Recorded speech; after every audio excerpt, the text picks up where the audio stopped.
سلام ټولو ته. څنګه چې پوهیږئ نومبر د معدې د سرطان د پوهاوي میاشت ده. نن به د معدې د سرطان په هکله په لنډ ډول خبرې وکړو. دا چې د معدې سرطان څه شی ده، کومې نښې نښانې او اعراض یا علائم لري، څنګه تشخیص کیږي، د معدې د سرطان د خطر لاملونه یا ریسک فاکټورونه، د ناروغۍ پیژندل یا تشخیص، درملنه، د ناروغۍ پایلې یا عواقب، آیا دا چې د مخنیوي لارې شتون لري، آیا د اخته کېدو د چانس د کمولو لارې هم شته او کنه. په دې اړه به ډېرې مختصرې خبرې وکړو. مخکې له دې چې د معدې د سرطان په هکله خبرې وکړو، په عمومي توګه سرطان څه شی ده؟ سرطان په حقیقت کې د حجراتو د کنټرول څخه وتلی تکثر یا زیاتېدل دي. حجرې کولی شي تقریبا د بدن په هر برخه کې سرطاني شي او په ډیرو مواردو کې د وخت په تیریدو سره د بدن نورو برخو ته هم لاړې شي یا متاستاز وکړي. د معدې سرطان هغه وخت پیښیږي کله چې د معدې حجرې خبیثې یا سرطاني شي. باید وویل شي چې د معدې سرطان یو له ټولو زیات وژونکی سرطان دی، ځکه چې د معدې سرطان ورو پرمختګ کوي او د ناروغۍ په پیل کې کومې مشخصې او وصفي نښې نښانې او علامې نه لري. له دې امله اکثرا مقدم تشخیص صورت نه مومي او سرطان په هغه مرحله کې تشخیص کیږي چې پرمختللی او د بدن نورو برخو ته سرایت کړی. د شیوع له نظره د معدې سرطان په نړۍ کې 5م سرطان دی او د معدې سرطان په نړۍ کې د سرطان څخه د مړینې 3م عمده لامل دی. په نړۍ کې هر کال شاوخوا 250 زره انسانان د معدې د سرطان له امله خپل ژوند له لاسه ورکوي. هر کال د معدې سرطان د غټو کولمو د سرطان په پرتله زیات انسانان وژني او همداراز هر کال د معدې سرطان د تیو یا ثدیو د سرطان په پرتله زیات انسانان وژني. د امریکا په متحده ایالاتو کې هر کال د معدې د سرطان 15 زره نوې پیښې تشخیص کیږي او د معدې سرطان په نړۍ کې 5م عام سرطان دی او د سرطان څخه د مرګ 3م عمده لامل د معدې سرطان دی. په عمومي توګه د معدې د سرطان 15 کلن بقا په نړۍ کې 10 سلنه څخه کم راپور ورکړل شوی. 5-year survival rate is less than 10%. دا په دې معنی ده چې له هرو 100 تشخیص شوي ناروغانو څخه یوازې 10 کسان به په راتلونکي کلو کې ژوندي پاتې وي. د معدې سرطان د معدې په هر برخه کې واقع کېدای شي. د معدې سرطان د هغو حجرو په بنسټ چې سرطان ورڅخه سرچینه اخلي تصنیف او نومول شوي چې مهم ډولونه یې ادنوکارسینوما ده، لمفوما، میوکوسا اسوسییټډ لیمفوید ټیشو یا مالټ، کارسینوید تومور او لایومایوسارکوما ده چې د هر یو په باره کې لنډ معلومات وړاندې شي. په عمومي ډول د معدې سرطانونه د هغو سرطانونو له ډلې څخه دي چې ښې پایلې نه لري، ځکه چې سرطان اکثرا په ابتدا کې واضح اعراض او علائم نه لري او مقدمه پیژندنه یا تشخیص اسانه نه ده او په ډیری حالاتو کې کله چې تشخیص کیږي سرطان نورو برخو ته متاستاز ورکړي، یعنی د بدن نورو برخو ته خپور شوی وي. لکه څنګه چې وویل د معدې د سرطانونو جملې نه یوې ادنوکارسینوما ده. ادنو د غدې او کارسینوما د سرطان په معنا ده. د معدې ادنوکارسینوما د معدې استوانوي غدوي نسج یا کولامنر گلانجولر اپیثلیوم څخه منشأ اخلي، کوم چې د معدې داخلي سطح پوښي. د معدې سرطان 90 تر 95 سلنه کیسونه د معدې ادنوکارسینوما تشکیلوي، یعنی د معدې عمده سرطان چې ده ادنوکارسینوما ده. لمفوما دا ډول سرطان د لمفوسیت حجرونه چې د دفاعي سیستم حجرې دي سرچینه اخلي او د معدې په دیوال کې دا لمفاوي نسج شتون لري چې په نام د میوکوسا اسوسییټډ لیمفوید ټیشو یا مالټ MALT په نامه یادېږي. کارسینوید تومور د معدې د جی حجرو یا جی سل څخه رامنځته کیږي. د تومور سرچینه د نیورو اندوکراین سل یا د نیورو اندوکراین حجرې دي. دا سرطان د معدې په هورمون جوړونکو حجرو کې منځته راځي. لایومایوسارکوما د معدې د دیوال د عضلي حجرو یا سموث مسل څخه سرچینه اخلي. یو اصطلاح چې په سرطاني ناروغیو کې زیات اوریدل کیږي د مټاستاز اصطلاح یا متاستاسیس ده. متاستاز چی ته وایي؟ کله چې سرطاني حجرې له خپل ابتدایي لومړني سرچینې څخه ګاونډي ارګانو یا د بدن نورو برخو ته خپرې شي دې ته میټاستاز وایي، یعنی د سرطاني حجرو تهاجم د بدن نورو برخو ته. اوس به وګورو چې د معدې سرطان په کومو هیوادونو کې زیات عام ده. د معدې د سرطان ډېرې پیښې په کوریا، منګولیا او جاپان کې لیدل کیږي. همداراز د معدې سرطان شیوع زیاته په آسیا، ختیځ اروپا، کارابین سیمه او لاتین امریکا یا جنوبي امریکا کې ده. همداراز د معدې د سرطانونو لږ پیښې په افریقا او شمالي امریکا کې لیدل کیږي. باید وایو چې د معدې سرطان پیښې په نارینه‌و کې د میرمنو په پرتله 2 چنده زیات لیدل کیږي، یعنی نارینه 2 چنده زیات د معدې په سرطان اخته کیږي نظر میرمنو ته. د مطلب د پوهېدو او اسانتیا لپاره د معدې جوړښت اناتومي ته به لنډ نظر وکړو. هضمي جهاز کې خوله، مرۍ، معده، وړې کولمې، لوی کولمې او مقعد شامل دي. همداراز ځیګر، پانقراس او د صفرا کڅوړه هم په دې سیستم کې شامله ده. معده د هضمي جهاز هغه برخه ده چیرې چې د خوړو هضم او جذب پیل کیږي. څنګه چې په دې انځور کې لیدل کیږي، معده لاندې برخه لري: کارډیا، فندس یا قاعده، بدن یا باډي، انټروم او پایلورس. د معدې په وروستۍ برخه کې یو جوړښت شتون لري چې د پایلوریک سفنکټر یا د پایلوریک معاصرې په نوم یادېږي. دا معاصره د خوړو په وخت کې ټینګه تړل کیږي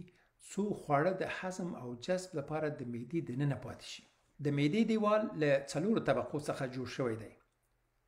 له بهره دننه خواته د اډوانټیج طبقه چې د سروسا په نامه هم یادېږي او دا د معدې بهرنی پوښ ده. بله اصلي طبقه یا ماسکولر لیر، سب موکوزا یا تحت المخاطی طبقه یا مخاط لاندې طبقه او مخاطی طبقه یا میوکوسا لیر. مخاطی طبقه چې د خوړو سره مستقیما تماس کې ده او دا طبقه په خپل هم 3 طبقې لري چې د نننۍ طبقه د اپیتلیال طبقه ده چې مخاط یا میوکس او انزایمونه افرازوي. انزایمونه هغه کیمیاوي مواد دي چې د خوړو د هضم او جذب قسمت کې مرسته کوي. منځنۍ طبقه د لمینا پروپریا په نام یادېږي. په کومه طبقه کې چې د وینې رګونه او لمفاټیک رګونه شتون لري. سربیره په دې دلته میوکس اسوسییټډ لیمفوید ټیشو یا مالټ چې پخوا هم یادوري وکړه په دې طبقه کې شتون لري. دا په حقیقت کې د بدن د دفاعي سیستم لمفاوي حجرات دي او که چیرې میکروبونه دې طبقې ته نفوذ وکړي دا دفاعي حجرې مقابله کوي. د میکوسا بهرنۍ طبقه د میکوسا عضلاتي برخه ده چې د ملسه عضلاتو څخه جوړه شوې، کوم چې د خپلو تقلصاتو په واسطه د خوړو هضم کولو کې مرسته کوي. دا اپیتلیایي طبقه د معدې ژورو برخو ته غځول کیږي چې هلته داسې غوچوړي منځته راوړي چې د معدې د غوچوړو یا د ګاستریک پټس په نامه یادېږي. او دا غوچوړي یا ګاستریک پټس د معدې د لاندې غدو سره تمادي لري چې هر یو مختلف کیمیاوي مواد تولیدوي. د مثال په توګه د مخاط افراز د فاویولر سلز یا د فاویولر حجرات لخوا چې د داخلي طبقې اپیتلیل حجرې پوښي او که همدا مخاط نه وای معده او اثناعشر به د معدې د تیزابو او هضمي انزایمونو لخوا هضم شوی وای. د معدې په غدو کې او په ځانګړې توګه د معدې په جسم یا فندس او قاعده کې پرایټل حجرې یا جداري حجرې شتون لري چې د معدې تیزاب یا هایدروکلوریک اسید افرازوي او د معدې پی ایچ تیزابي ساتي. همدارنګه چیف سل یا چیف حجرات چې پپسونوجن افرازوي چې د پروتینونو هضم او جذب کې کمک کوي. بل جی حجرې یا جی سلز یو ماده په نام د ګاسترین افرازوي. ګاسترین بیلابیل دندې لري چې وایي د جداري حجرو یا پرایټل سل تنبیه کول دي څو جداري حجرې هایدروکلوریک اسید یا د معدې تیزاب افراز کړي. ادنوکارسینوما د معدې د سرطان تر ټولو عام ډول سرطان دی چې له استوانوي غدوي اپیتلیم یا columnar glandular epithelium څخه سرچینه اخلي چې دا ډول اډنوکارسینوما د معدې د سرطان 90 تر 95 سلنه پورې جوړوي چې دا په دوه قسمو تقسیمیږي یو په نام د intestinal adenocarcinoma چې دا عبارت له ښه توپیر شوي اډنوکارسینوما یا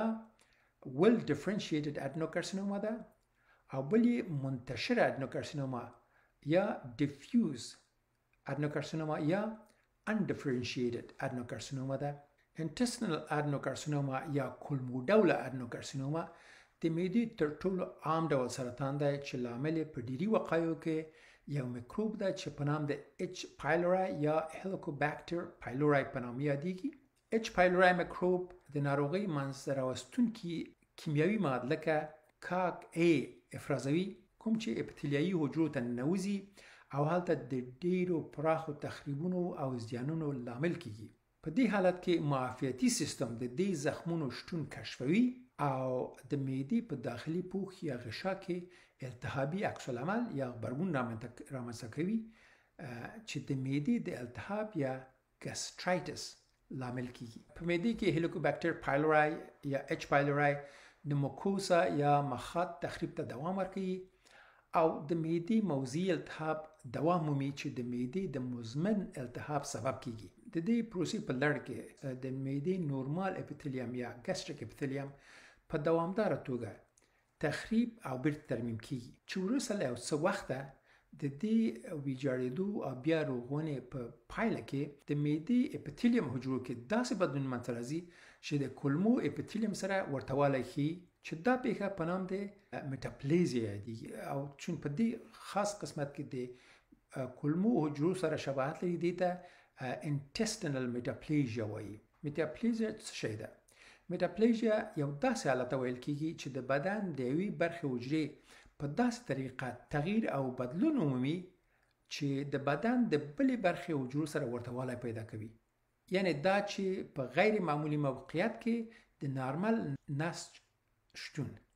لکه چې د معدې نسج د کولمو نسج ته ورته والی او یا مشابهت پیدا کوي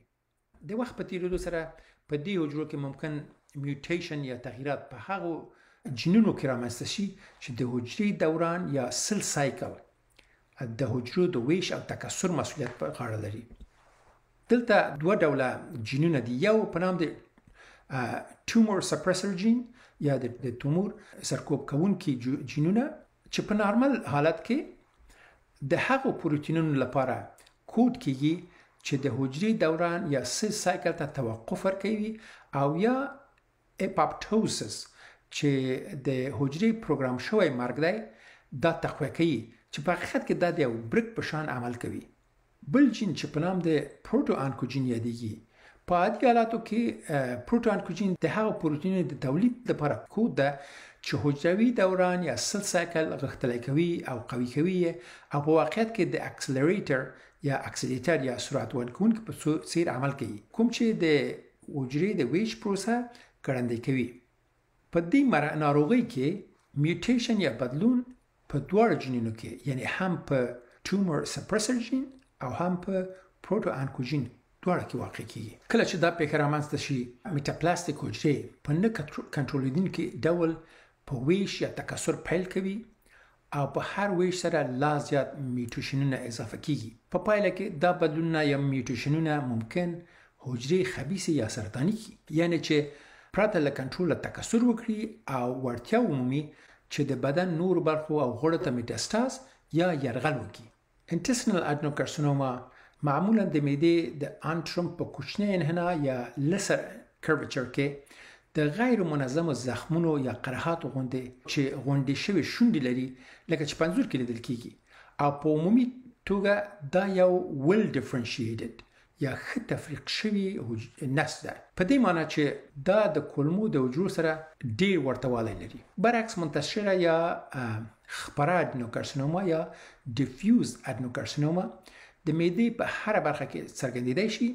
او اکثرا د هغه جین جینیټیکي میوټیشن یا بدلون سره تړاو لري چې د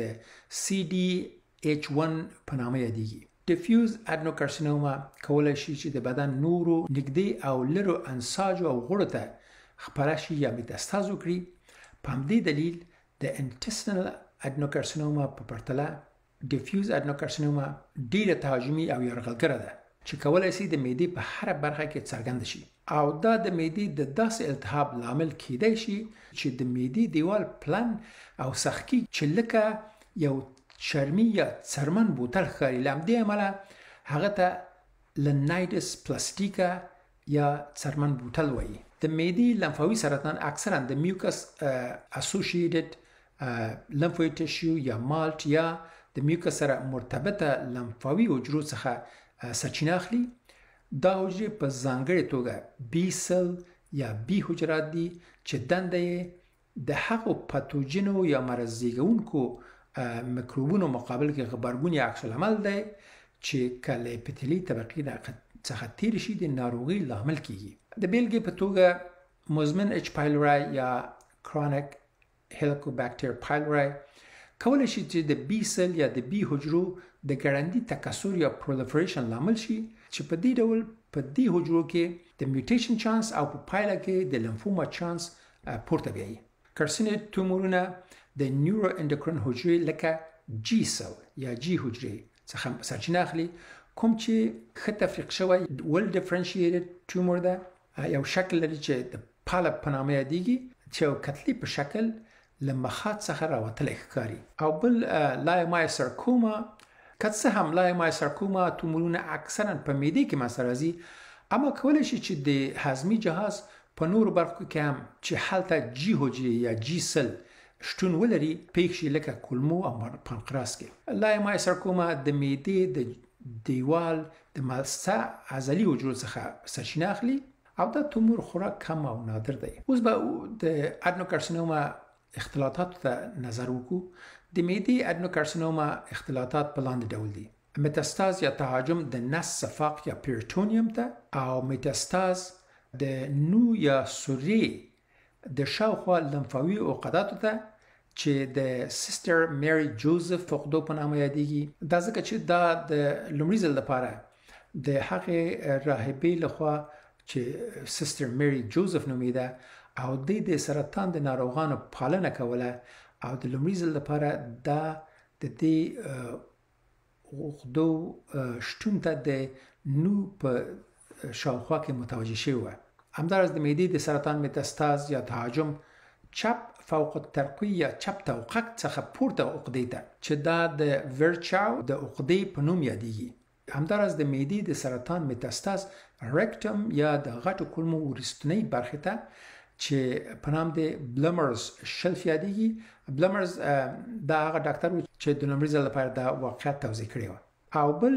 آیریش لمف نودز کله چې د معدې سرطان د قول لاندې یا اکسلري عقدو ته سرایت وکړي یا متاستاز وکړي د ډیفیوز ادنوکارسینوما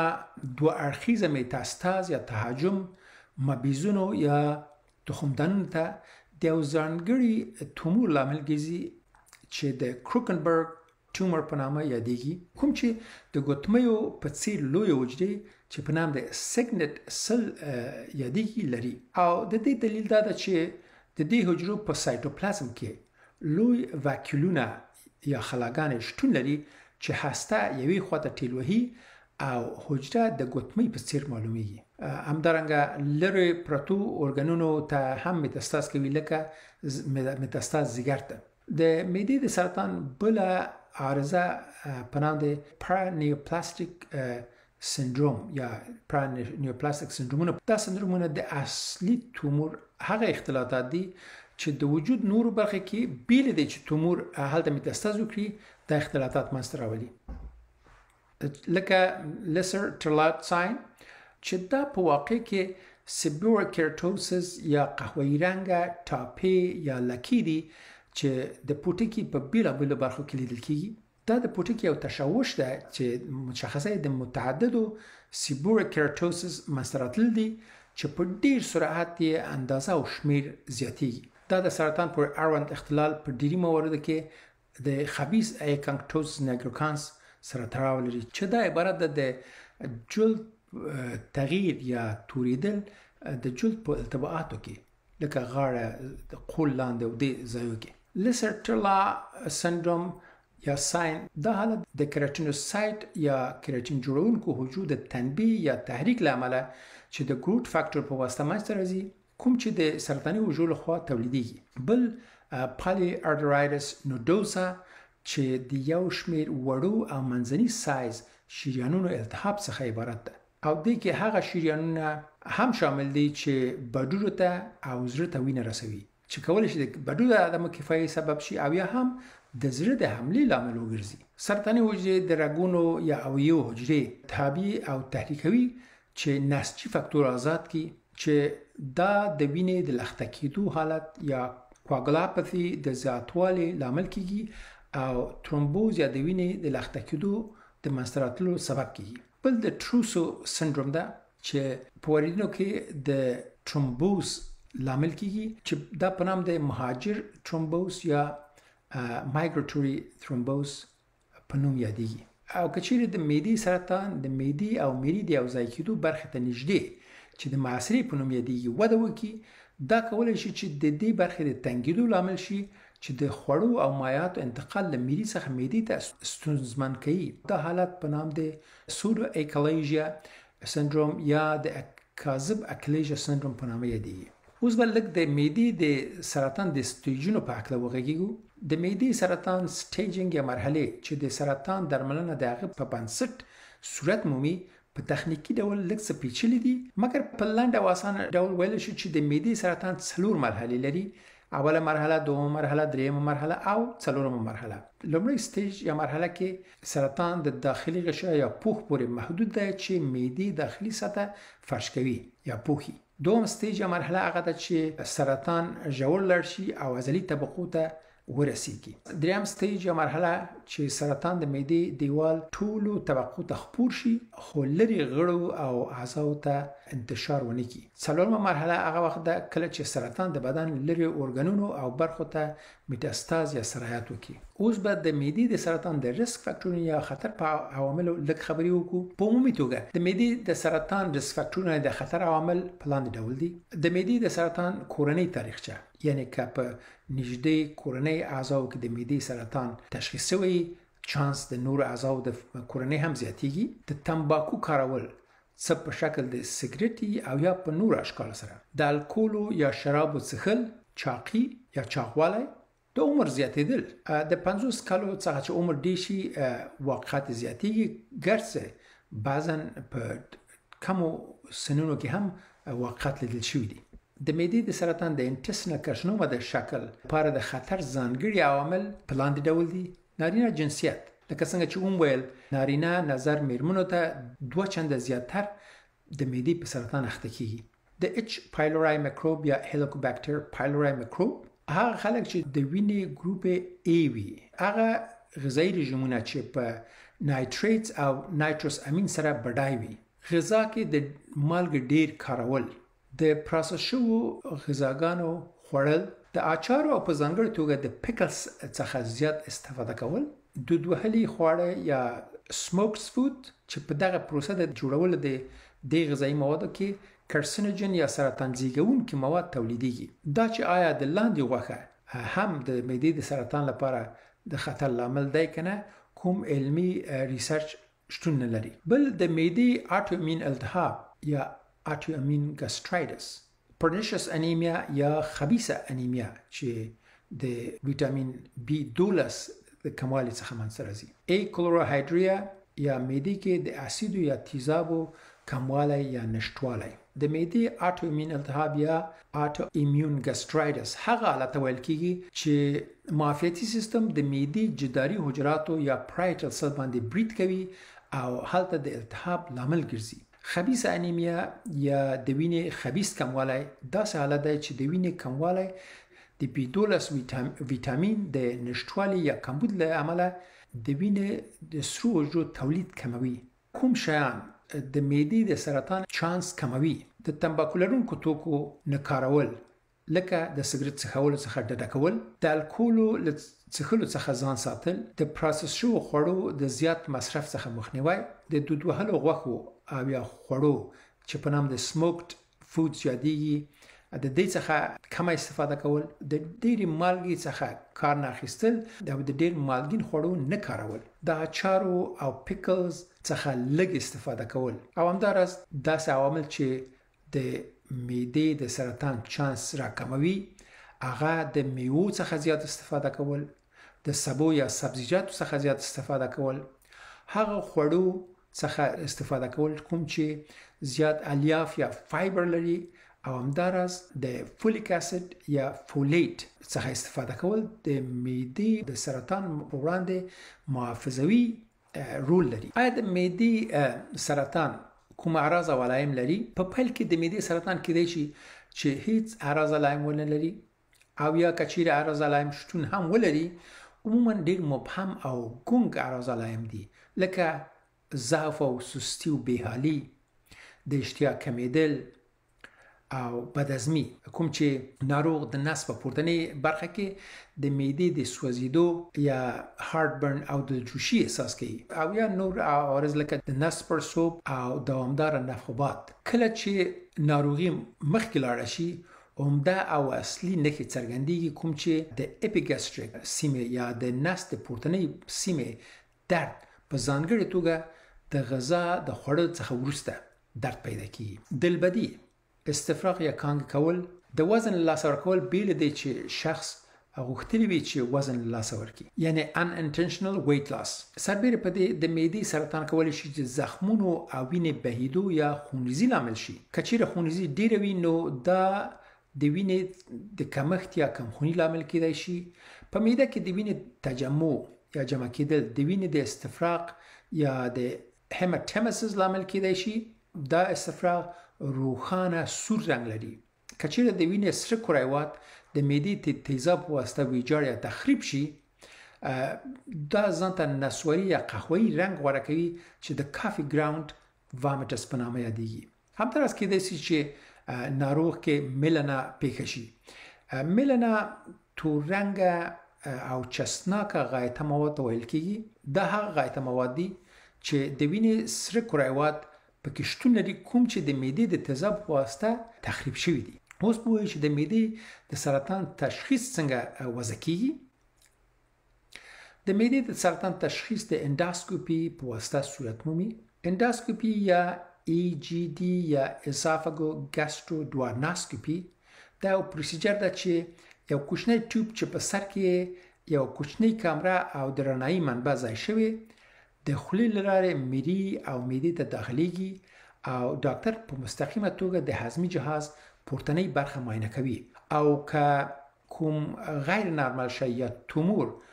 هلته وویني، له هغه ځای څخه یو کوچنۍ برخه را اخلي چې د بایوپسي په نوم یادېږي، چې دا نمونه د پاتولوژي ډاکټر مایکروسکوپ باندې معاینه کوي او تشخیص وضع کوي. همداراز نور معاینات لکه د هضمي جهاز د پورتنۍ برخې ایکس ری د کثیفه مواد سره لکه بیریم کانټراست چې د زخمونو د تشخیص لپاره، همداراز د نورو عوارضو د تشخیص لپاره ګټور ده. الټراساوند، MRI څخه کار واخلو، تفحصي جراحي یا اکسپلوراتوري سرجري، او د نس او حوصلې CT یا ابډامینو پلویک CT د دې د ارزولو لپاره چې آیا سرطان نږدې او لرو لمفاوي عقدو او د بدن نورو غړو ته سرایت یا متاستاز کړی کنه. برسېره په دې د تومور د سټیجینګ یا مرحلې د مشخص کولو لپاره کارول کیږي. وروسته له درملنې څخه هم د درملنې د ارزونې او د سرطان د عود یا بیرته راتګ د ارزونې لپاره هم دا موډیلیټي څخه استفاده کیدای شي. د معدې د سرطان درملنه د سرطان سټیج یا مرحلې پورې اړه لري. که د معدې سرطان په لومړنیو مرحلو کې وي، جراحي کارول کیدای شي. د تومور ایستل، د معدې د یوې برخې ښکل یا پارشل ګاستریکټومي یا د ټولې معدې ښکل یا ټوټل ګاستریکټومي، که سرطان په پرمختللو مرحلو کې وي، جراحي کولی شي د درد د کمولو په موخه وکارول شي چې پالیټیو سرجري یا د درد د تسکین جراحي په نوم هم یادېږي. همداراز نورې تداویګان لکه دوایي تداوی یا کیموتراپي، ریډیشن تراپي یا شعاعي تداوی، ایمیونوتراپي هم کارول کېدای شي. چې ایمیونوتراپي داسې یو درملنه ده کوم چې د سرطاني حجرو د پیژندنې او له منځه وړلو لپاره د شخص د معافیتي سیستم څخه کار اخیستل کیږي. او بل هدفي درملنه یا targeted therapy چې هدفي درملنه یا targeted therapy هغه درملنه ده چې مستقیما د سرطان حجرې له منځه وړي یا د سرطان د ودې او خپرېدو څخه مخنیوی کوي. پورتنۍ درملنې د جراحي څخه وروسته د عمر د بقا او اوږدولو په موخه کارول کیږي. له بده مرغه په عمومي ډول اوږدمهاله د ژوندي پاتې کېدو چانس د معدې د سرطان ناروغانو کې لږ ده، ځکه چې اکثرا د ناروغي تشخیص په داسې سټیج یا مرحله کې صورت نیسي چې سرطان ډیر مخکې تللی وي او نورو اعضاو ته سرایت میټاستاز کړي. په لنډ ډول د معدې سرطان یو داسې حالت دی چې سرطاني یا خبیثه حجرې په معدې کې منځته راځي او په عمومي توګه په اډنوکارسینوما، لمفوما، کارسینوید تومور او لایومایوسارکوما تصنیف کیږي. اډنوکارسینوما د معدې د سرطان 90 تر 95% واقعي تشکیلوي. د معدې د سرطان د خطر عوامل یا ریسک فاکټورونه د معدې د سرطان کورنۍ تاریخچه لرل، سګرټ څښل، شراب څښل، چاقي یا د وزن زیاتوالی، د اچ پایلوری یا هیلیکوباکټر پایلوری میکروب شتون. مګر باید ووایو چې یعنی هر څوک چې اچ پایلوری ولري دا معنی نه لري چې هغوی حتمي باید د معدې سرطان باندې اخته شي. اچ پایلوری که درست تشخیص شي، تداوی په نام د ټریپل تراپي یا کوادروپل تراپي چې په دې کې 3 یا 4 دواګانې شامل دي چې معمولا 2 انټي بیوټیکونه او یو پروتون پمپ انهبیټر لکه اومیپرازول یا پانټوپرازول یا نور دا پروتون پمپ انهبیټر 10 تر 14 ورځې لپاره اخیستل کیږي. بیا د اومیپرازول یا پانټوپرازول کولی شي د تداوی نه وروسته یو څو وخت لپاره دوام ورکړي. که په اندوسکوپي کې د معدې زخم تشخیص شوی، دا مهمه ده چې بعد د تداوی له ختمه 2 تر 4 هفتو وروسته بیا دوم ځل لپاره اندوسکوپي شي چې هغه وګوري چې زخم التیام پیدا کړی دی یا جوړ شوی دی، ځکه چې د معدې زخم چانس لري چې سرطاني شي اما د اثنا عشر زخم چانس نه لري چې سرطاني شي. د معدې د سرطان عمده اختلالات عبارت دي له تهاجم یا میټاستاز د بدن نورو غړو او برخو ته، پارانیوپلاستیک سندرومونه لکه چې وویل لکه لیسر ترلات ساین، پالی ارترایټس نودوزا او د تروسو سندروم. د معدې د سرطان مقابل کې محافظتي عوامل یا فاکټورونه د سګرټو نه څښل، د شرابو نه خوړل، د ډېرې مالګې نه کارول، تورشیګانو او پیکلز څخه لږ استفاده کول او هم دا راز نور عوامل چې د معدې د سرطان په مقابل کې محافظوي رول لري، د میوه‌جاتو څخه زیات استفاده کول، د سبو یا ترکاریو او سبزیجاتو څخه زیات استفاده کول، هغه غذایی مواد چې الیاف یا فایبر زیات لري له هغو څخه استفاده کول او فولیک اسید یا فولیټ څخه استفاده کول، دا د معدې د سرطان مقابل کې محافظتي رول لري. د معدې د سرطان لومړني اعراض علائم معمولا ګونګ او مبهم دي، لکه بېحالي، د اشتها له لاسه ورکول یا سوء هاضمه، او کله چې مرض مخکې لاړ شي د پیګسټریک یا د نس د پورته برخې درد، خصوصا بعد د ډوډۍ خوړلو څخه، دلبدي، استفراغ، د وزن بایلل بې له کومې هڅې، او څه د بله یا ډسفیجیا، خوړو قورتولو کې مشکلات، دا له مؤخرو علایمو څخه دي. د معدې د سرطان تشخیص د اندوسکوپي یا داخلي معاینې او بایوپسي په واسطه وضع کیږي. د زیات ارزولو لپاره د هضمي جهاز ایکس ری د کانټراست یا کثیفه موادو سره، سی ټي سکان، الټراساوند، ام آر آی، پټ سکان څخه استفاده کیدای شي. پورتنۍ تشخیصي موډالیټي نه یوازې د تشخیص یا پیژندلو او سټیجینګ لپاره بلکې د درملنې د موثریت د ارزونې او د ناروغۍ د عود یا بیرته راتګ د ارزولو لپاره هم کارول کیږي. د معدې د سرطان درملنه د ناروغي په سټیج یا مرحلې پورې اړه لري. په لومړنۍ سټیج کې کېدای شي جراحي کافي وي. د ناروغۍ په پرمختللو مرحلو کې تسکینی جراحي یا پالیټیو سرجري، کیموتراپي، ریډیشن تراپي، ایمونوتراپي او ټارګټډ تراپي کارول کیږي. هیله ده چې دا بحث مو ګټور موندلی وي. روغ او بریمن اوسئ.